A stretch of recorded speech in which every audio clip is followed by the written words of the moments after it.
యోబు గ్రంథము 2వ అధ్యాయము. దేవదూతలు యెహోవా సన్నిధిని నిలుచుటకై వచ్చిన మరియొక దినము తటస్థింపగా వారితో కూడా అపవాది యెహోవా సన్నిధిని నిలుచుటకై వచ్చెను. యెహోవా, నీవు ఎక్కడి నుండి వచ్చితివని వానినడుగగా, అపవాది, భూమిలో ఇటు అటు తిరుగులాడుచు అందులో సంచరించుచు వచ్చితినని యెహోవాకు ప్రత్యుత్తరమిచ్చెను. అందుకు యెహోవా, నీవు నా సేవకుడైన యోబు సంగతి ఆలోచించితివా? అతడు యథార్థవర్తనుడును న్యాయవంతుడునై దేవునియందు భయభక్తులు కలిగి చెడుతనము విసర్జించినవాడు. భూమి మీద అతని వంటి వాడెవడునూ లేడు.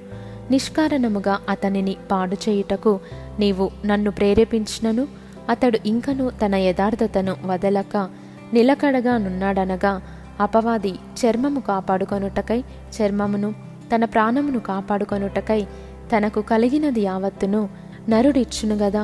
ఇంకొకసారి నీవు చేయి చాపి అతని ఎముకను అతని దేహమును మొత్తిన ఎడల అతడు నీ ముఖము ఎదుటనే దూషించి నిన్ను విడిచిపోవును అనెను.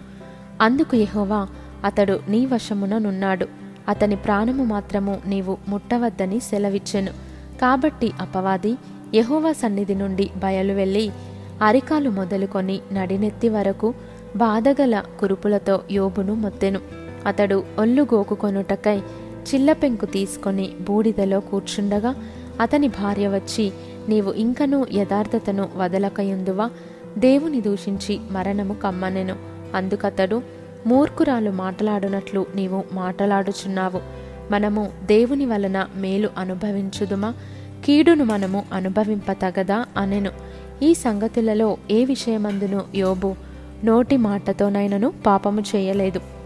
తేమానీయుడైన ఎలీఫజు, షూహీయుడైన బిల్దదు, నయమాతీయుడైన జోఫరు అను యోబు ముగ్గురు స్నేహితులు అతనికి సంభవించిన ఆపదలన్నిటిని గూర్చి వినిన వారై అతనితో కలిసి దుఃఖించుటకును అతనిని ఓదార్చుటకును పోవలెనని ఆలోచించుకొని తమ తమ స్థలములను విడిచివచ్చిరి.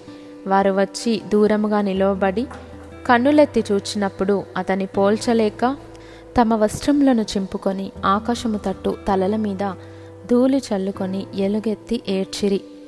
అతని బాధ అత్యధికముగా నుండెనని గ్రహించి ఎవరునూ అతనితో ఒక్క మాట అయినను పలుకక రేయింబగలు 7 దినములు అతనితో కూడా నేలను కూర్చుండిరి.